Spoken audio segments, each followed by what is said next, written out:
Happy Friday, everybody. Welcome to 0 to 60. I'm your host, Matt McChesney. We are rolling here this morning. Coach JB's show this morning sure was fun.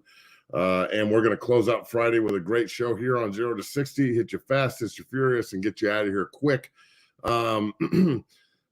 Look, you can follow everything on the show at 60 Academy. Follow my co-host, Bree Macis, at Bree Macis 303. She's off today. She'll be producing the show from afar. And then also, as always, this show is brought to you by our good friends at Bet Online. They do a great job providing, the structure here for the show and being the title sponsor. Everything from the NFL to the UFC to, the NBA and NHL are in full swing. So if you use the promo code BLEAV, that's BLEAV, you use that promo code when you sign up on Bet Online, they'll give you a 50% deposit match. So that's a pretty good deal to get you started on the road to making some money here this Christmas and buying the kiddos some new shoes. So make sure you go to Bet Online, use the promo code BLEAV, and get yourself signed up there, Bet Online, through 0 to 60 here on the BLEAV Network. Like I said, I'm Matt McChesney, and we are rolling. Matt, breaking news, Chargers part ways with Brandon Staley. Shocker. Like you just heard Bree said, Chargers have parted ways with Staley after last night's monstrosity. Now, look, I understand that as a Bronco fan and pundit here, it's a little hypocritical making fun of the Chargers after the Broncos gave up 70, but I feel like it's a little bit different. That game was early in the season. Been a lot of personnel changes still. The Broncos are playing at a high level, whereas this game happened at the end of the year. The Chargers are not playing at a high level. They look terrible. Their starting quarterback is out. Their whole team is hurt. They've got some really quality players, obviously, but yesterday that was a national TV embarrassment. And look, Staley has been on the hot seat since he got the job. So he's gone. And look, it's probably for the best.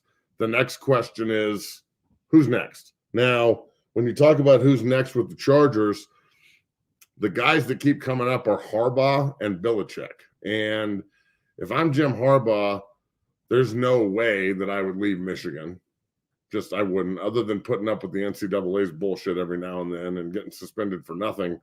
I would stay, especially if they win a natty. I would, try and get $10 million a year. That's a job where he could go down as one of the greatest college football coaches ever if he can figure out a way to Bo Schembechler that bitch. He's figured out a way to just kill Ohio State consistently, so that's good for the Michigan man. They're up 3-0 in the last 3 years there. So I wouldn't leave if I was Harbaugh, although I know it's alluring going to work with Justin Herbert in LA, all that money. But the Charger fan base and the Charger structure and the Charger everything is why I wouldn't go. I mean, the Chargers are a fucking joke. So if you talk about Belichick, Belichick's about 20 wins from the win record on Don Shula. So I wouldn't be leaving if I was Belichick, and if I was the Patriots, I wouldn't be getting rid of the man either. You just watched Tom Brady go and win a Super Bowl in Tampa, wearing someone else's uniform, should have been in the Patriot uniform, winning another one. I think they would be wrong on Belichick, too, to let him leave, and then all of a sudden he ends up with the fucking Chargers. Why would you want to go there if you're Belichick, by the way? And then all of a sudden he gets the win record wearing a Charger uniform. Ugh, I don't know about that. That would be a bad look, to say the least. I mean, I don't really like the Patriots none, but I'll tell you that would be a bad fucking look. So I don't know where the Chargers are going to go. The Chargers will probably make a really stupid decision, judging by, the fucking fact that they're the Chargers. So the Chargers will Charger, and they did it again last night on a monumental level, 63-21. 2 defensive touchdowns, multiple red zone turnovers, just an absolute monstrosity of a football game. Telesco is also out. Matt, how would you feel about the Chargers having a win-1 for the interim coach next week? I mean, I don't know, man. I think that it all sounds good, but I think that the Chargers are cooked, period. Now, they need to totally restaff and totally change everything about that place. I mean, leaving San Diego was super stupid, but staying with Staley for another year, that was equally as dumb. He should have been fired last year when they blew that playoff game. But now the Chargers have got to go back in and figure out how they're going to do this. But it's a tough sell, and they have a bad owner too. The Spano family is really, they've been terrible since they've owned that team. So, I mean, we'll see, but I don't really expect much from the Chargers moving forward. And if you're a bona fide coach, other than Justin Herbert, why in the hell would you want to go there? So if I'm Justin Herbert, I might start using my leverage too to try and demand a trade and get the hell out of there, because that place is a disaster. Just total fucking disaster. So as we move forward here in the National Football League, I'm not going to waste a whole bunch of time on that shit last night. Neither one of those teams I think are going to get in to the playoffs. Staley's out, as Brees said, and it's good. That's a good thing. It's good for him. He can go get a fresh start somewhere and just be a defensive coordinator, although his defenses in LA sure were bad. And the Chargers can go try and find a new head coach, whether that's Belichick, Harbaugh, or whomever. There's some really big games in the NFL this weekend, a couple that I want to highlight. I think the Buffalo-Dallas game is a massive game, obviously, two good football teams. Some people seem to think that Buffalo is just going to roll over in Orchard Park and Dallas is going to go hang 40 on them. And I heard this morning they won't punt. That's pretty hilarious to me. Sean McDermott is a prideful coach. Josh Allen is a bad motherfucker. And I understand that he turns the ball over, but he's a modern-day John Elway. He's got real swag. They won a big-time football game last week in an atmosphere they don't usually win in. They go to Kansas City and lose and blow it. They don't go to Kansas City and win. Regardless of how they won, Kadarius Toney being stupid, they still won. And I think it sets them up to go into Orchard Park and get a massive upset as a home underdog. The Cowboys are 3-3 on the road. They're not the same team. I'm taking Buffalo in this game outright on the money line in my parlay this week. I think Buffalo beats Dallas at home. Now, excuse me, Dallas has the NFL MVP. Dak Prescott's the MVP of the league. There's no way that you can get around that. He is playing his ass off. But I will say that Buffalo, regardless of what the chat says, I could give a shit. I think Buffalo is primed to upset Dallas this weekend. Dallas is going to be the 5 seed. If Philly wins out or Dallas loses a game, Philly's winning the East. Dallas knows that. It's in the back of their head. Again, they are sexy. No one's saying they're not. But this weekend in Orchard Park, it's just a different animal. That place is hard to play in, and they're got their back against the wall, and I know that they're going to come out swinging. Baltimore and Jacksonville play on Sunday night. I think it's a massive game in the AFC rankings. Another game that I think Jacksonville will win at home. I know everybody's on the Baltimore train, and it's not because Baltimore is a bad football team by any means. They are fucking outstanding. It's just the attrition of the National Football League. Jacksonville struggled the last 2 weeks. I think they right the ship. They get a massive win at home with their backs against the wall. They dropped their last primetime game at home in a very, inauspicious way where they looked shitty. It's what it is. So I think that Jacksonville and Baltimore, that's going to be a hard-hitting, ass-kicking football game. And it's a matter of, the strength on strength. Awesome run game against awesome run defense. Baltimore can hammer the ball. Jacksonville can stop the run. Now, Jacksonville has struggled stopping the run against quality teams. Cleveland and San Francisco beat them up pretty bad. Baltimore and all 3 of their losses were up. So they had chances to be undefeated and close the door on people, and they didn't do it. So both teams have something to fix and something to play for. Baltimore has more wiggle room. Jacksonville's back's against the wall. That's the way this league works. I would not be surprised at all if Jacksonville wins that game. They're also going to be part of that parlay with Buffalo. So I'm going to take Jacksonville over Baltimore at home. I know that's not also a real, popular pick, but last week I took the fucking Giants and the Titans, and that shit paid off big time. So on both those money line bets, and everybody thought I was crazy on those 2 as well. So as we move forward in here to the rest of the games on the weekend schedule, we'll end it really with the one that I want to talk about the most, and that's Broncos-Lions. Now, that's a Saturday night game, all right? It's a good one. 9-4 Detroit, You got Denver in at 7-6. They're playing their ass off. I seem to think that this football game is going to be who doesn't make the most mistakes. Obviously, that's one of the precursors for every game, but both teams, I think, are going to be pressing a little bit. Denver's going to be pressing to get a road win and stay on the winning ways and be 8-6 coming home with New England on deck on Christmas Eve. And Detroit really played poorly at Chicago, lost to the Bears. They were up in that game and they blew it. So they've got a lot to work on there as well. So this game is also, if you're looking at it from an outsider view, you can ask the question of, who won the Goff-Stafford trade? That's a good question. Who won the Geno Smith-Russell Wilson trade? That's a good question. I know they didn't trade Geno, but they damn sure promoted him when they traded Russ. So, if you look at those situations here, it's two quarterbacks that were traded. One was casted off. One was elevated and paid. Goff has played better than Russ since he's been in Detroit. But at the same time, he just seems to be a perfect fit for that city and that system. Dan Campbell and his ankle biting has really paid off. That guy is a protege of Sean Payton. So there's no surprise that these two love each other the way that they do all throughout the media all week. But there's healthy rivalry there as well. Let's not get it twisted. So I think the Broncos go on the road and get a massive win in Detroit. And then I see them struggling with New England next week, but I do see them winning in Detroit on the road. And I think they get it done with pressure, with consistent time of possession and not turning the ball over. And Detroit is apt to do so, and their defense is leaky.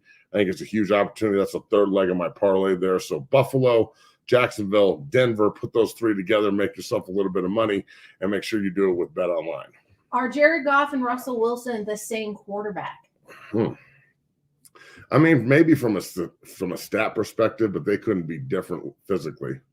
I mean, they're both ultimate game managers, and they do a good job of doing it.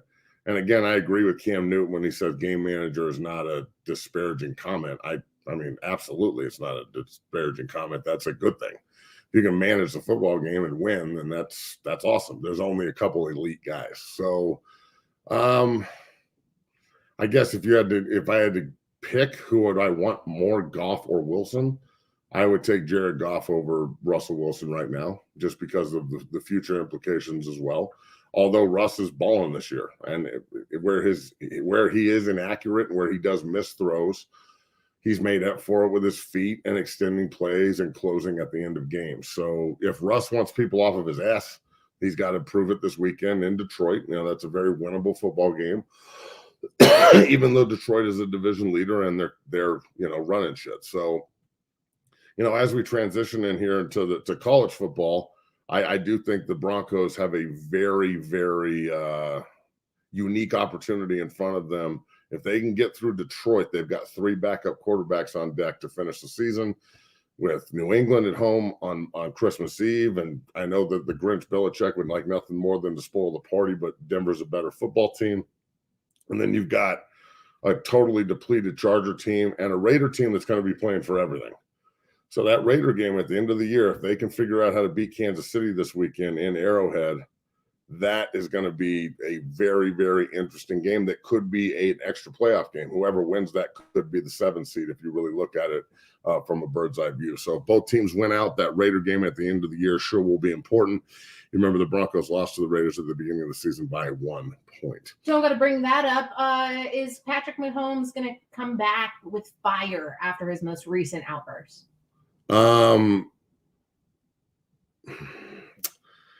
I think he can come back with as much fire as he wants. His receivers have got to step up.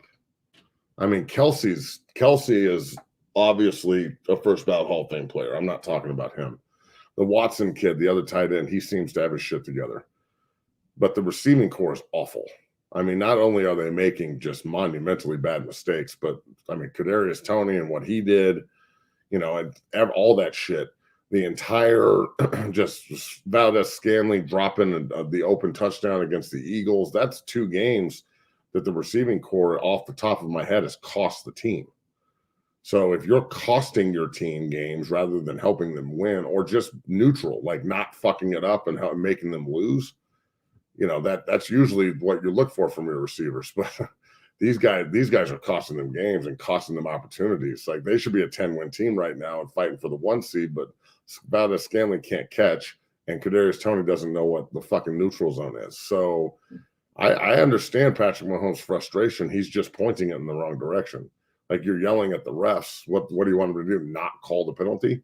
You don't get special treatment just because you sound like Kermit the Frog, dog. So, he needs to point his vitriol and frustration at his receivers, and he needs to get that young group right. Eric Bieniemy's not in the room anymore. No one's going to jump anyone's ass, and ain't nobody afraid of Matt Nagy. Let's be real. Matt Nagy is a pushover coach. Nobody's scared of that cat, and ain't nobody going to listen to him. If he was in the room, this shit wouldn't be going on. There'd be people getting demoted, and they might be on the free agent market trying to find somebody to bring in. So the Rice kid from SMU, he needs to do a better job being the number one. But the rest of the guys, I love when people are like, why don't you teach the kids how to catch? And I'm like, motherfucker, how do you teach someone how to catch? That's an inherent thing. If I throw you something and you just, well, then maybe you're a lineman. I know this because I'm a fucking lineman. So just saying.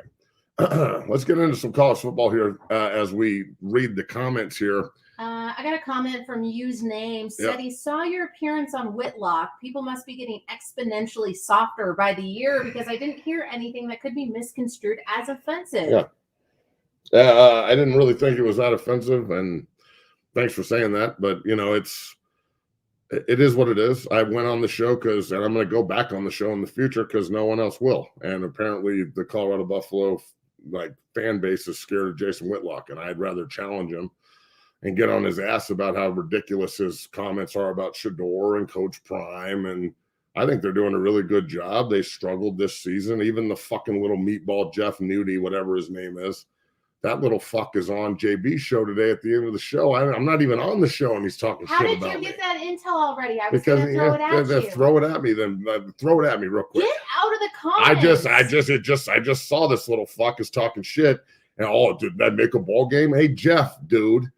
Again, I'll reach out to this little fucking meatball and have a conversation with him, but you don't talk shit when the people aren't on the fucking show, Demi. What are you doing? All you're doing is poking the bear. Again, Jeff, you never played. You're a fucking gambler. You don't know shit, you little fuck. Like Bernie Mac said, I'll stick you in my ass, small fry. Motherfucker, you want to keep talking shit like I didn't do what I did. Like, we're on the same level. We're equal, but we damn sure ain't the same. So stop talking. No, they didn't make a bowl game. Yeah, they finished 4-8.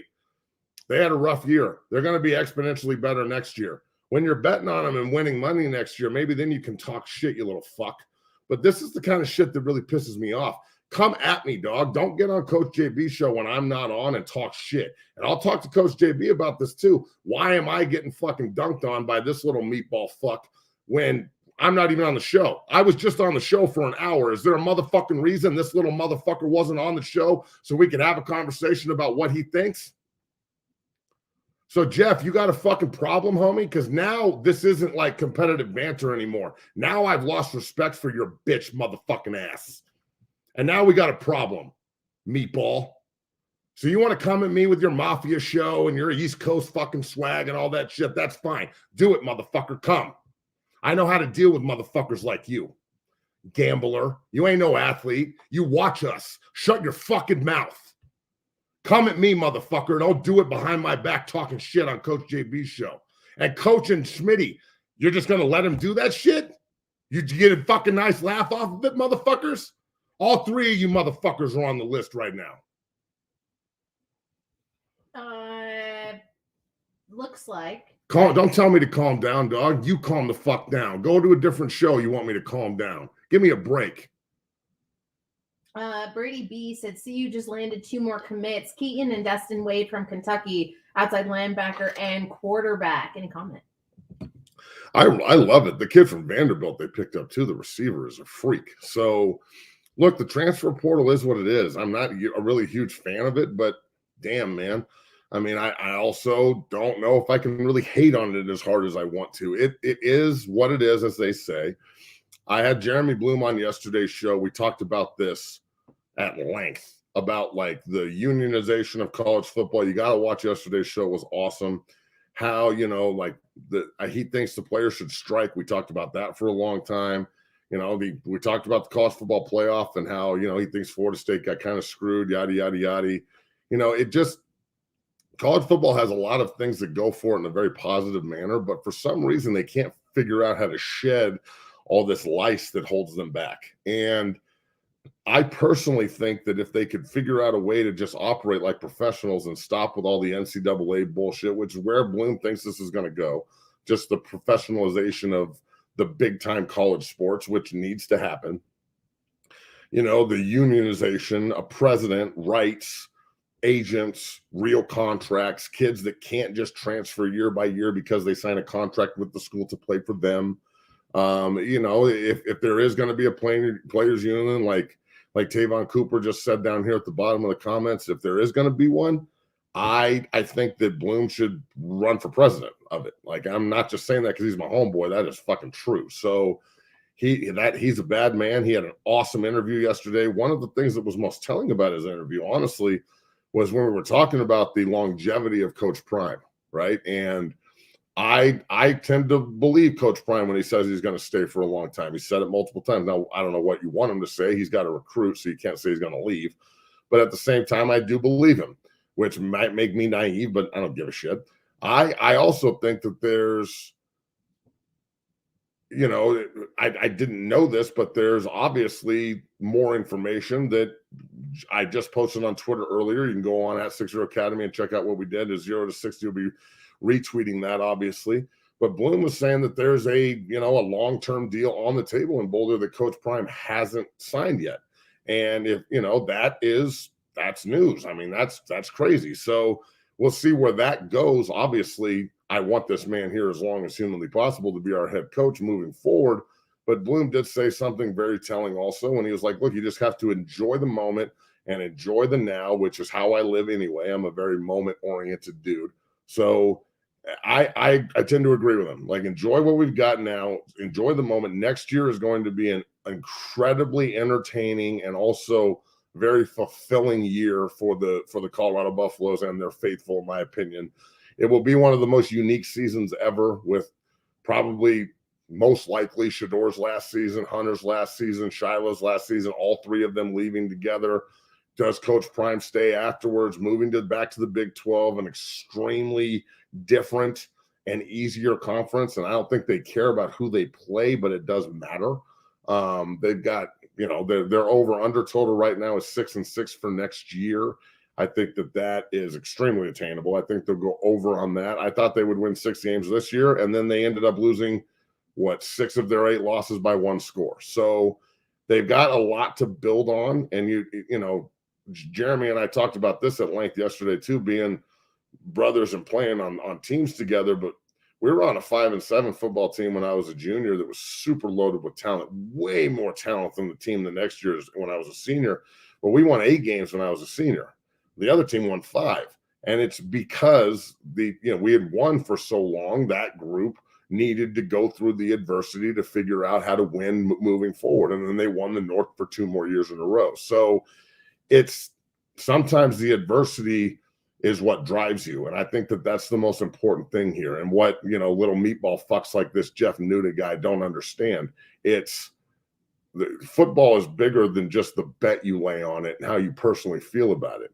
The adversity that a team goes through, and when good players have that adversity, when you have got a consensus All-American like Travis Hunter, who's going to be the hardest worker and the most motivated in the room, well, that brings everyone to that level, period.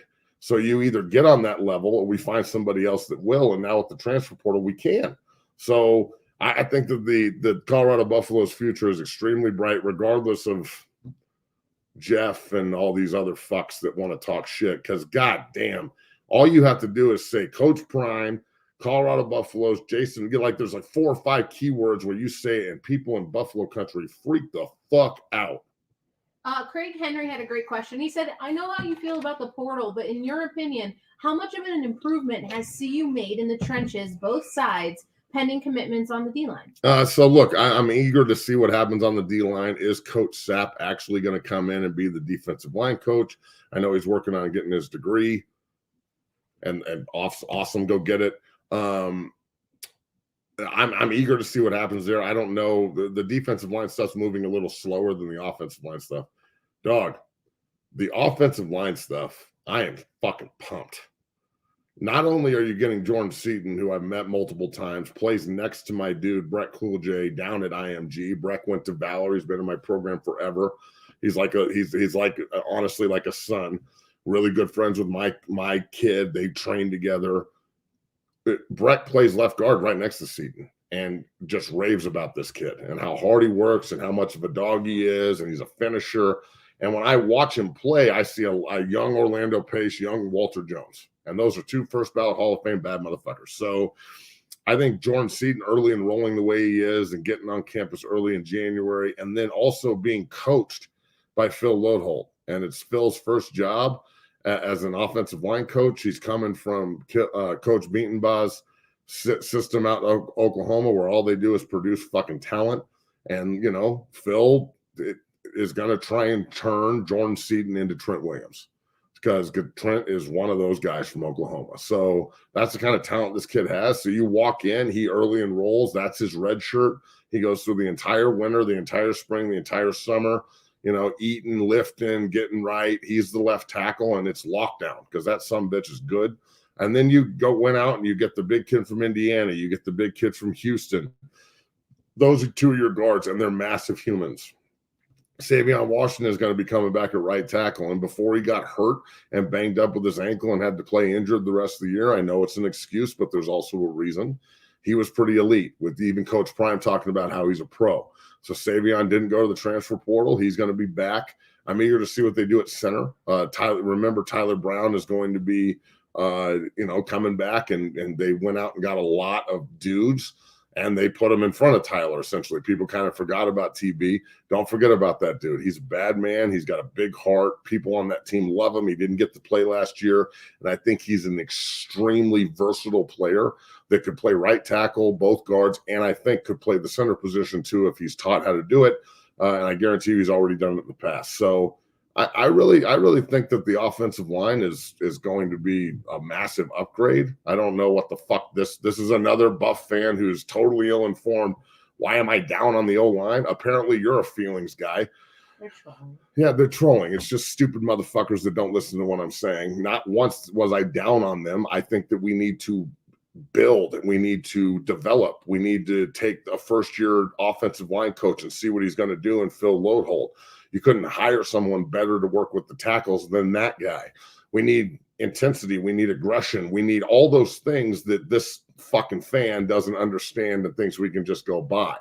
Now, after we bought all the players, which we just did, now we have to develop them into our scheme and make sure the scheme fits the players, and then go out and move motherfuckers at the point of attack, dog. That's what the fuck I'm talking about. And if my passion and the way I articulate this to you dumb motherfucking fans, if this offends you or you think I'm down on the offensive line, this is why you're a fucking fan and I'm not. So when people try and tell me like, oh, you're a bad fan, I'm an awful fan. Because I'm not a fucking fan, idiot. I'm an alum. I wore a C on my chest there. It's bigger for me than it is for y'all. You buy tickets. I walk in that motherfucker. That's my family. It's your Saturday hobby. We appreciate you, but don't act like we're the fucking same, homie. You can sit here and act like I'm a negative. You don't know me. You're just soft. You need everything catered to you. You probably have a comfort dog. Give me a fucking break, dude. Why am I down on the offensive line? Did anyone not just hear what I said, praising all of them, praising the hire, praising Coach Prime?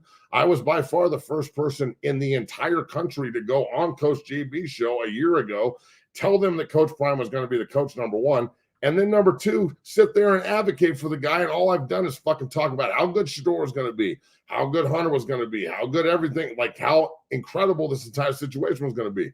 The record is not what we wanted. 6 games lost by 1 score. That's something to build on. It's bigger than betting and your fucking personal feelings, you bitch-ass motherfuckers. From another CU alum says, great show. Back from the Coach Mac days. Awesome. Considering we have so many transfers, what takes more time to develop? The O-line as a person in a group or the D-line? The O-line by far. It's by far the hardest position to gel at, and week by week. And it's almost like you have to restart each week because there's so many different defensive schemes. So it's the ability to chameleon it is huge. So the offensive line has got to come together. Again, Seton and early enrolling is a huge part of this. Everybody will be there in spring ball, and that's really where you're going to build this. You build the toughness and the overcoming adversity and winter conditioning, and I guarantee you it will be ruthless. Last year was hard. This year will be worse. And then after that, in spring ball, man, it turns into how do we find the best 5 or 6? Because I think that they'll run a lot of tight end heavy stuff. You're going to see a more pro scheme than more spread, although there's going to be shotgun spread, obviously, because of the personnel they have, which is outstanding. So I think that the future is extremely bright, to say the least. So the offensive line will take the longest of every position group to gel. Let's see. I will say this, though, having Shadeur there a year and his leadership ability and the way that he operates, I think he will take he understands that his back hurts. And as a guy who has a fused back, there's nothing more motivating than breaking your back. And he broke his back this year playing quarterback for CU, literally. So the offensive line has to understand that they're dealing with a fucking war dog. They're dealing with a war daddy. That is one tough son of a bitch playing quarterback. And he gives a fuck. That's the kind of kid that takes it in the chops, gets up and smiles through his grill and spits blood and goes win you a football game in double overtime. I was there. I seen it. So if that's the kind of dude that's playing quarterback for you, then God damn it, your 5 offensive linemen better be chewing motherfucking glass. Maybe that's why you think I'm down on it. I want people that are going to go out there and fist fight shoulder to shoulder, not watch the quarterback do it. So if you want to sit here and act like I'm being negative, again, you're a fucking fan. You obviously don't know shit about me. I mean, and it's cool. I don't care. I mean, the amount of people that have an opinion on how they think I am, I mean, that list is up here. The amount of people who know, that list is way down here. I can't shit. There might be 3 or 4 people under it. So, it's hard when you're not a leader to understand where leaders come from. And I'm not being cocky. I am cocky. I'm a motherfucking leader. So if you're a follower or a sheep, you're not going to understand my language when I speak it.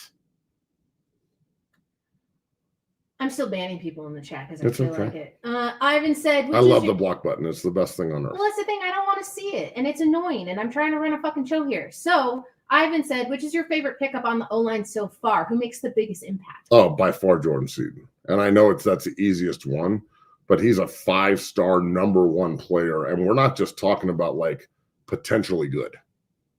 There's certain guys, like when Tony Baselli was coming out of Fairview, there wasn't any question on whether Tony Baselli was going to be good. It was how good.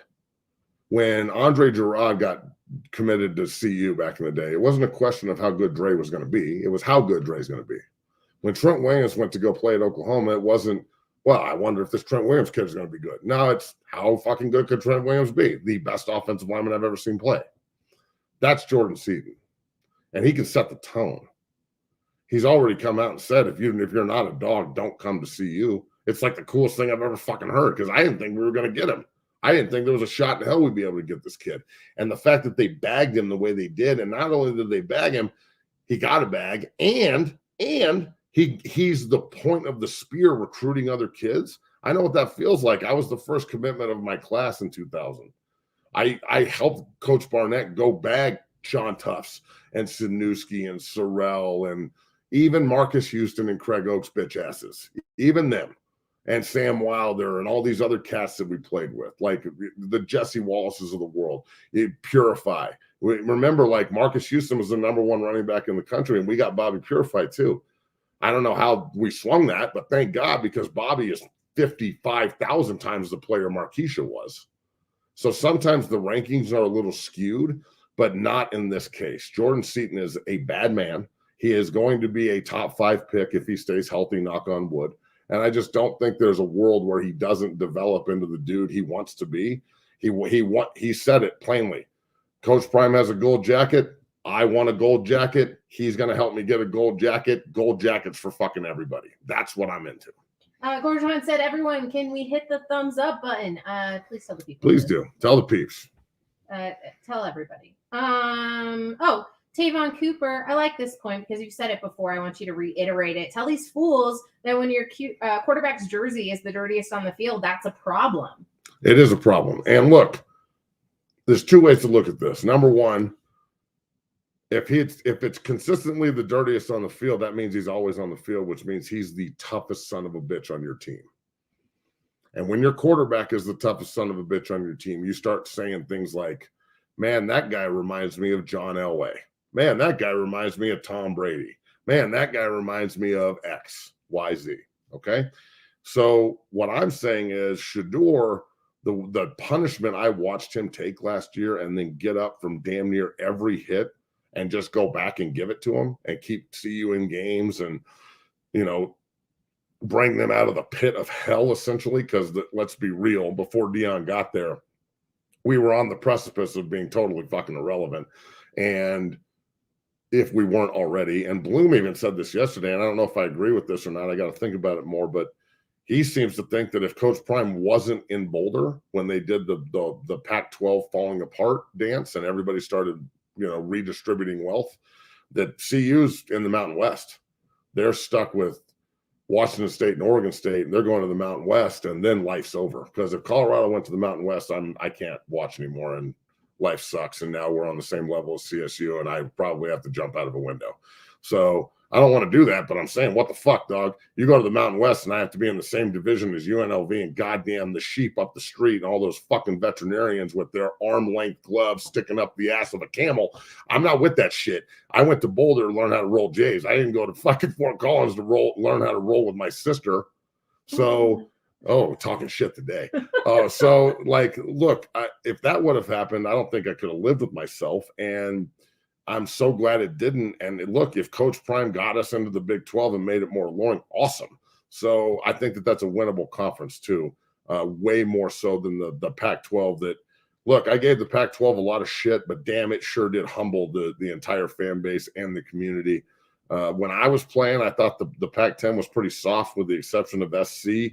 That I talked that shit and the Pac-12 beat our ass for about 20 years and we left. So I tip my cap to you, West Coast. You definitely changed my mind. Yeah, damn it. Bernard Sandoval has a good question here. Offense scored the required points per game to win 8 games this year. It's defense that did not improve enough. How do they get the defense going in the fall? Look, I think Coach Kelly and just another year in the system, you saw them get better. They had a couple games that were ugly. They had a couple games that were bad. But they also had a bunch of turnovers and defensive touchdowns, and they were really stingy inside the red zone. And they got better as the season went on. When they put Woods at linebacker and, Roderick Ward got to go roam at safety, he's going to the league. Best of luck to you, Ward. And Shiloh being second team all Pac-12. I think there's a lot to build on. And you see guys declaring for the draft and going to the transfer portal. Well, that's because they're opening up. That's the coach is saying, look, you're a draftable player. You should go to the NFL, and your absence is going to open up an opportunity for us to go get somebody else or develop somebody else. So the inability for a high school kid to get recruited up there is kind of a good thing. I don't look at it as a negative, and that's the business I'm in. So I'm not trying to contradict myself. This is what I mean. Back in the day, the high school kid was the number one priority. Well, the transfer portal has changed that significantly. Where you can go get a grown man that's played, right? Now, that doesn't mean he's good. A lot of these guys in the transfer portal are scrubs. A lot of them. I mean, look at the 2 scrub walk-on, fucks that went on Whitlock's show and started talking shit about Deion. They're both in the transfer portal. They ain't never getting a job. Why would anybody bring you on the team, you crybaby bitch? That was terrible. Guys, come on. I just went on there to debate the man. You went on there to eviscerate someone. You have an agenda because daddy told you had to go to the portal. You're not special, homie. Now college coaches can get rid of scrubs they don't want. So when a walk-on complains about going to the transfer portal, you're not walking on, you're walking out, homie, period. So the entire situation that we find ourselves in here on defense, they've got to find some dudes. But again, a year more in the system, a year more in the weight room, a year more of hearing we can't stop the run and we're leaky. There's nothing more disrespectful to that to a defensive lineman. So as a guy who played 3 technique there, and like now I'm working with Mustafa Johnson again. He was in yesterday. Mustafa is a fucking animal, by the way. He got extended by Montreal. He's got to work out with the Broncos on the 22nd. Looks really good. You know, if you don't know who Mustafa Johnson is, isn't in this chat, you should not be a Buffalo fan, and you should probably just admit that you're a fucking bandwagon pussy. All right. Now, Mustafa is a bad man. That's the kind of 3 technique we need to bring in. That's the kind of guy that we need. We need somebody that can affect both the B gap and the A gap. And, you know, I'm not trying to like blow smoke up my own ass here, but when you've got lineage like Bannon, Brayton, me, George Hippolyte, Mustafa, you got guys that have played that position at an extremely high level. And we're not even talking about Joel Steed, Art Walker, Jesse Warren. We're not talking about those. We haven't even brought them up. Shit. I mean, those are some bad motherfuckers. So it's when you have that lineage, you should be able to recruit it again. And I think they will. This is a name I need everybody to watch out for. Walker. Watch out for Walker. 53 is going to ball next year. That's Art's son. He is a bad man. He's going to be a year older. He's going to have a ton of reps in front of him. He is going to be a pass rushing wizard next year. Watch out for 53. That kid is about to ball. I like this question here because I like how honest it is. From Ed Salad said, as a football noob, and what makes the difference between a 3-star and a 5-star for X position? Is it talent, lineage, football grit? Love the honesty, and you both. Thanks. I appreciate it. We love, look, even the haters. Why take questions? We answered your question when we didn't like you, and then we just blocked your punk ass. Look, we love the hate and we love the love.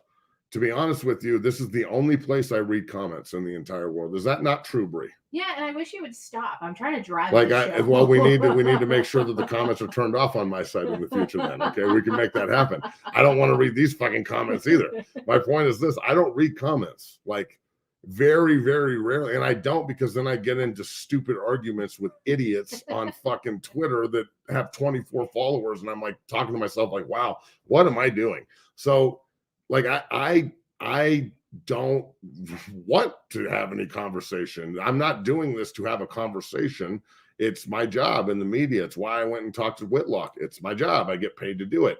So when you get paid to do this and you're good enough to do it at the level that we are, it's different than just doing a podcast in your mommy's basement while you're hammering Code Red Mountain Dew and you're covered in Cheeto residue, fucking Chicago backhanding at an incredibly fast rate where both hands are calloused. Goddamn. So, it's just a little different from my perspective. Did you answer it? Well, I don't know if I answered the question. Do the stars matter? Thank you. Yeah, I think stars do matter. But in reality, this is a grunt game. Like, stars matter if you want to get offered. Stars matter if you're a 5-star kid. That's pretty big time. You're a 5-star. There's not like a rubric though. But there's exactly. So that's the thing is like there are so many kids that don't get ranked because maybe they're in the middle of nowhere. No one knows about them. Or like, this is the other thing.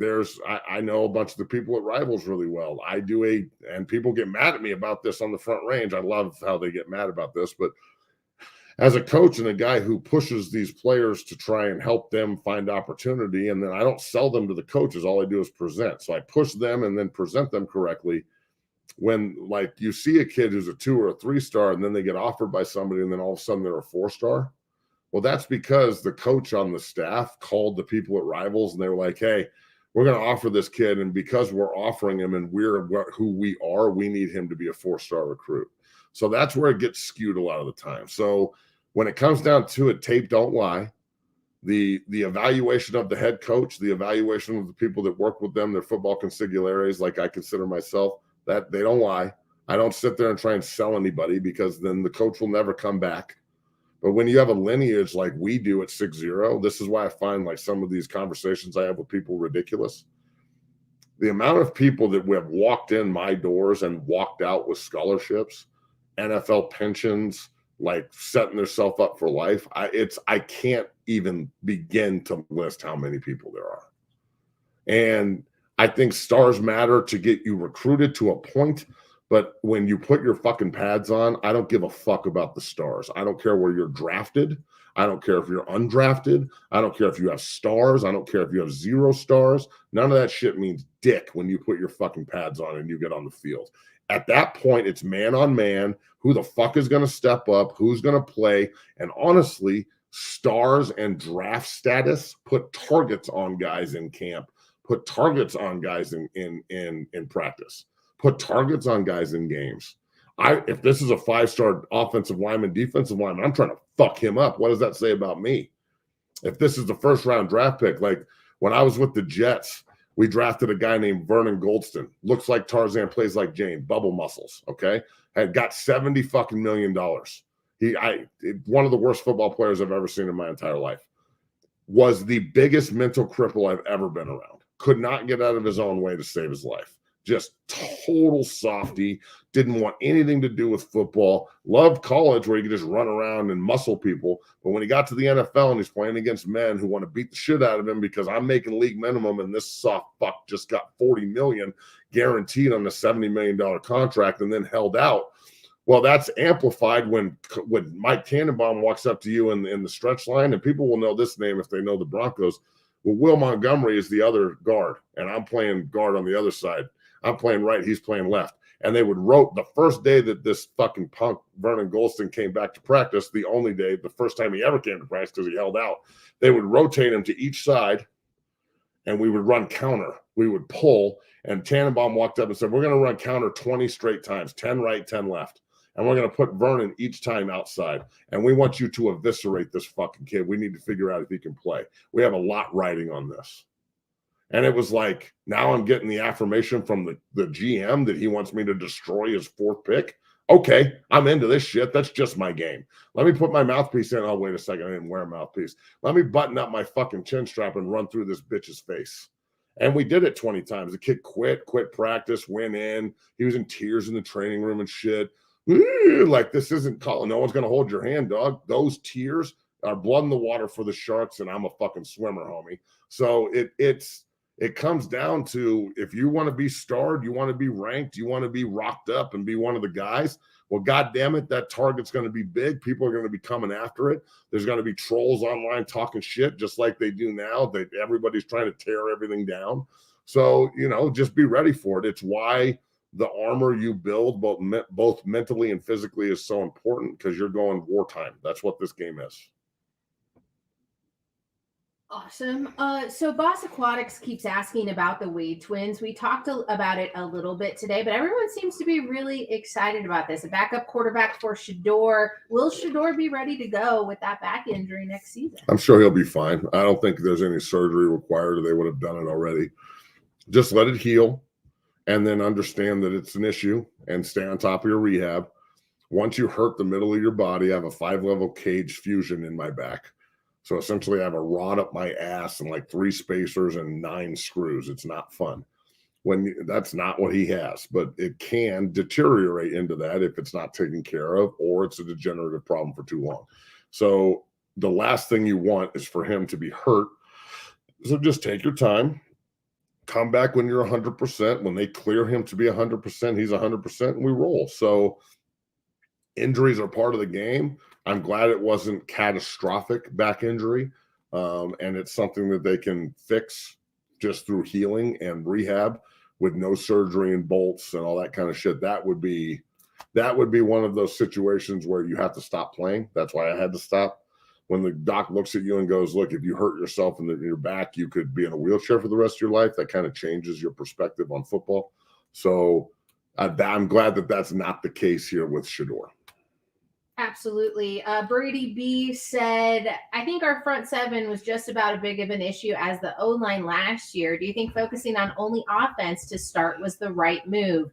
Seems we already missed out on some elite DL portal guys. Well, if they missed out on them, then that means they were trying to get them, which would insinuate that they didn't just go after offensive linemen. So you're kind of answering your own question. You can't get everybody. If they missed out on the people, then they obviously went after them. So what are you talking about? All right, that's fair. This one's interesting. I don't know if we've already touched on this, but I kind of wanted you to comment on the NFL. Have you commented on Brady's take on the mediocrity of the NFL? I think you and Tom Brady share similar input there. What are you talking with? This is a rubber band that I want to shoot at these fucks right there. Look, I'll end the show on this. The clip that Bree is referring to for Tom Brady is talking about how average the NFL is, how average the quarterback play is. 100% like true. Okay. I think that the NFL and the rules have allowed quarterbacks to become lazy, receivers to become lazy, secondary to become lazy. You got like this term throw people open that used to be only on deep balls. You can't throw people open across the middle because Atwater and Dawkins and Lynch and Ronnie Lott will kill you. Well, you can't do that anymore. And it's still like all the rules are catered to the offense, and the offense is still shitty. The quarterback play is still pretty shitty when we look at it from a whole. So I look at this entire situation, and I think that the NFL can get monumentally better, but the game was better when the rules weren't skewed to fit one side, because then both sides had to figure out how to fit together. And it is fucking super violent, and I understand that player safety is at paramount, and that's why these rules are put in place. But player safety is an illusion; it's not real. And I know that because no one gives a shit about head trauma with big guys.